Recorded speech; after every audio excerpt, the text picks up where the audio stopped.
상습 폭행한 거 인정하십니까? 무리를 일으켜 죄송합니다. 몇 차례 폭행하셨나요?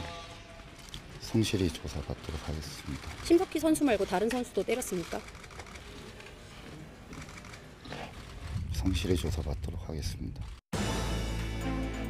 앞으로 스포츠계에서도 어디에서도 절대 일어나서는 안 될 일이라고 생각을 하고 있고 또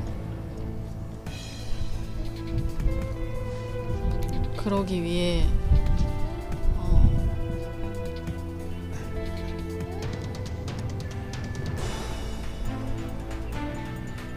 엄벌을 주셨으면 좋겠습니다. 쇼트트랙 국가대표 심석희 선수가 지난달 17일 조재범 전 대표팀 코치를 추가 고소했습니다.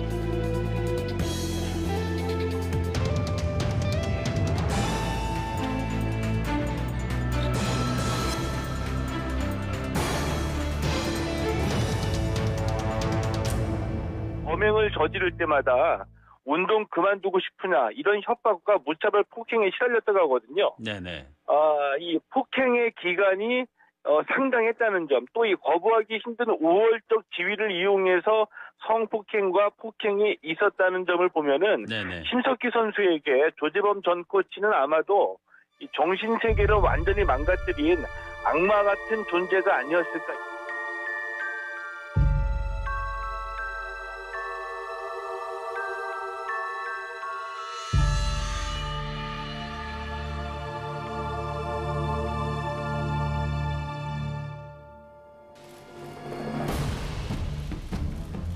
이 사건은 그동안 정부와 체육계가 마련해왔던 모든 제도들과 대책들이 사실상 아무런 효과를 거두지 못하고 있다는 사실을 증명하고 있습니다. 따라서 정부는 지금까지의 모든 제도와 대책을 전면적으로 재검토할 생각이며 성폭력 가해자에 대한 처벌 규정을 더욱 강화하고 성폭력 가해자는 체육 관련 단체에서 종사하지 못하도록 하겠습니다. 성폭력 등 체육 분야 비위 건조를 위한 민간주도 특별조사를 실시하겠습니다. 체육단체 성폭력 전담팀을 구성하고 피해자 보호 제도를 더욱 강화하겠습니다.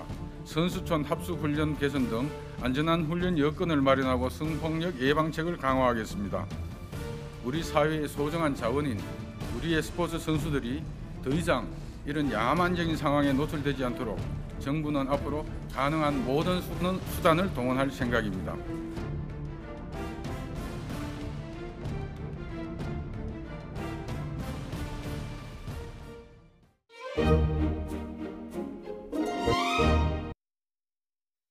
감사관의 감사 내용을 듣고 있는 겁니다. 잠깐만요, 장 의원님. 지금 불만이 무엇이죠?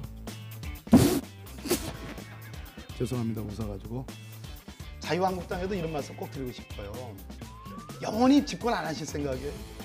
청와대가 걸림돌이에요. 그 박범계 선배님은 분명히 잘 될 텐데 청와대가 걸림돌이에요. 청와대가. 국민들의 투표를 통해 가지고 공수가 교대된 것이고 정권을 잡은 책임이 더 많은 쪽이 민주당이 된 겁니다. 자, 노영민 비서실장, 강기정 정무수석 그리고 윤도한 국민소통수석 새 비서진이 꾸려졌는데요. 전체적으로는 친정체제 강화다 이런 평가가 나옵니다. 이제 두 분의 총평부터 들어볼 텐데요. 야당에서 하실 말씀이 많으실 것 같아서 여당 입장부터 먼저 들어보겠습니다. 먼저 기회를 주시겠습니까? 네, 그럼 장제원 의원님. 여기 신의 한 수라고 써놨는데요. 네. 오기의 악수죠. 오기의 악수죠. 정권 출범 전에 스타트를 할 때 임종석 비서실장 정도는 사실은 측근이라기보다는 사실 박원순계에 가까웠거든요. 예. 그래서 진영 내의 탕평이라고 얘기할 수 있었는데 이 노영민 비서실장과 강기정 정무수석을 임명하는 것은 그야말로 국민의 뜻을 역행한 네. 오기의 악수였다. 그래서 참 오기의 불통의 인사였다. 저는 이렇게 네, 생각합니다. 오기의 악수였다라는 평을 해주셨는데요. 박범계 의원님. 그건 이제 장제원 의원님 말씀이고요. 신의 한 수도 아니고 오기의 악수도 아니고 대통령의 한 수이죠. 저는 특별히 노영민 비서실장과 관련해서는 이분이 국회 산자위원회 위원장을 하신 분이에요. 지금 경제가 가장 큰 관심사 아니겠습니까? 민생을 살려야 되는 문제인데 아마 노영민 실장은 원칙을 지키면서도 대야 협상에서도 매우 유연한 특히 산업정책과 관련해서 혁신성장과 관련해서 중요한 어드바이저가 저는 될 거라고 그렇게 생각을 합니다. 예. 좀 좋게 봐주세요. 네, 노영민 신임 실장 얘기인데 첫 일성으로 잘 듣겠다 이렇게 강조를 했거든요. 그래서 예. 뭐 추풍 추상? 네. 춘풍추상. 춘풍추상. 제가 남에겐 부드럽게 이 사자성어는 처음 들어가지고 자신에겐 엄격하게 아이고, 하겠다. 그 유명한 말이에요. 그런가요? 예. 제가 좀 더 공부를 하겠습니다. 아니 뭐 네. 공부를 안 했다고 하는 노영민 것은 비서실장의 첫 그 일성에 대해서 존중을 하고요. 예. 꼭 그렇게 하기 바랍니다. 자기의 주변, 청와대 내부에는 추상처럼 엄격해야 되고요. 예. 또 자신과 반대하는 목소리 철저하게 들어서 청와대 정책을 만들 때 잘 반영하는 그런 비서실장이 되기를 바라겠습니다. 그렇게 좋은 말씀 좀 하세요 좀. 나중에 좋은 말 하잖아요. 그것도 괜찮네. 박범계 의원님. 그런데 네.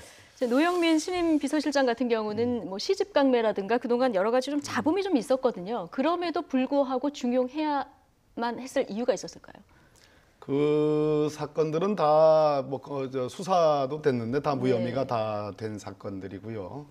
다소 이제 정치적으로 이제 문제가 됐긴 했지만 노영민 실장 입장에서는 충분히 어떤 비판을 예. 받았다.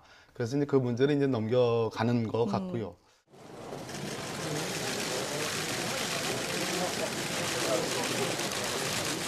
김정은 위원장 중국 방문 중인데 주중 대사로서 자리를 비우는 거에 대해서 좀 비판하는 목소리도 있거든요. 그래요? 어떻게 보세요?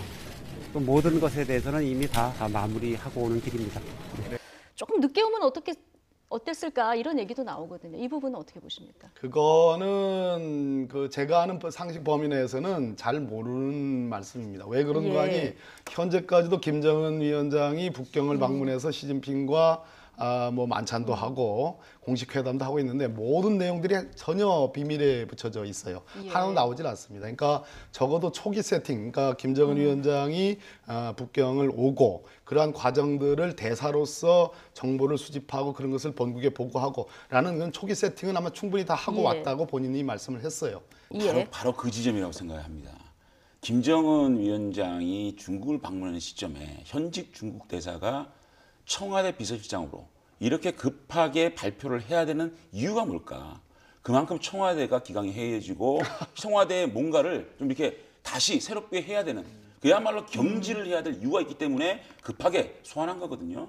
사실은 청와대는 뭔가 쇄신이 필요하고 뭔가 달라질 필요가 있었기 때문에 지금 빨리 대통령의 기자회견 이전에 청와대의 면모를 일신해야 될 이유가 있지 않았느냐. 거기에 청와대의 고민이 있다고 생각하는데 그 고민이 있었다면 좀 더 넓게 인재를 구하는 것이 좋았지 않았겠느냐. 이런 생각을 해보는 거죠. 넓게 인재를 걱정을 해주시니까 고맙기는 합니다. 네, 넓게 인재를 구했어야 했다라는 얘기를 해주셨는데 그렇다면 한국당에서 생각하는 어떤 청와대 2기 참모진은 어떤 구상이었습니까? 저희들이 비서실장을 추천할 용의는 전혀 없습니다. 이 정부는 마이웨이 정부고 불통 정부고 자신들이 하겠다는 것을 계속 해왔기 때문에 추천하고 싶지는 않지만 다만 야당으로서는 통합과 탕평과 그야말로 전문가 방금 말씀하셨지만 문재인 정부가 지금 혁신 성장 쪽으로 좀 더 이제 그 추진을 하려고 하지 않습니까? 거기에 걸맞는 정무 감각이 있는 경제 전문가. 그러면 제가 한번 잠깐만요. 제가 말씀 끝나고요. 전체의 3분의 1을 혼자 얘기하시고 3분의 1을 이런 분을 제가 들어오기 전에도 말씀드렸죠.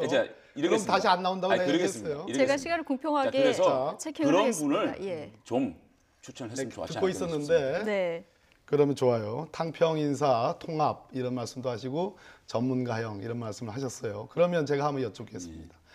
협치라는 것을 할 생각이 있는 거냐? 문재인 대통령께서 정말 손을 내밀면 손을 잡아줄 의사가 있느냐? 그런 의지가 있느냐? 저는 공수처 반대하는 거 제가 지난번에도 말씀드렸듯이 그거는 공수처가 문제가 있어서 반대하는 것이 아니고 문재인 대통령의 상징이고 1호 공약이기 때문에 반대한다 이렇게 생각해요. 그래서 장제원 의원님 말씀 좋습니다. 우리 노영민 실장이 제가 얘기하겠습니다. 장제원 의원님 말씀 들어보니까 자유한국당이 전부 다 협치할 생각이 완전히 만반의 태세를 갖추고 있다더라. 정말로 협치하십시오. 제가 물어보겠습니다. 그러나 겉말과 속마음이 이렇게 다르면 지금 손을 내밀면 손을 잡아주실 의사는 있는지 진정성에 대한 질문이 나왔거든요. 박봉계 선배님이 좀 많이 화가 나신 것 같은데. 화가 난 게 아니라 두 분이 너무 불꽃 튀는 논쟁을 벌이셔서 제가 사실 사회자로서 끼어들 틈이 없는 이런 상황인데 다음 주에도 아마 관련 얘기가 좀 되지 않을까 싶은데요. 다음 기회에도 여러 이야기들을 중심으로 듣겠습니다. 오늘은 여기까지 이야기 듣겠습니다. 박범계 더불어민주당 의원, 장제원 자유한국당 의원이었습니다. 고맙습니다. 고맙습니다.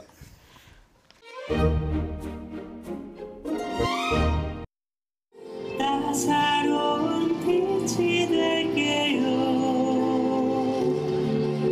자유롭게 날고 있죠.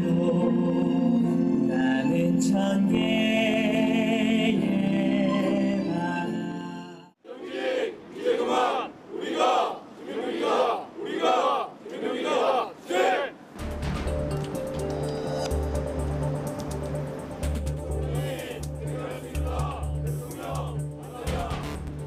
이 한 달이 된 시점이 저에게도 참 고통스럽습니다. 현장에 남아있는 우리 동료들 너무나 분노하고 있고, 또 그보다 우리 유족 여러분들 마음고생 몸고생 정말 심각합니다. 우리 유족들 희망을 잃었다고 했습니다. 용균이 돌아오지 않습니다. 남은 자녀들 일하고 칭할 만큼 동료들을 걱정합니다. 대통령님, 마지막입니다. 만나 주십시오.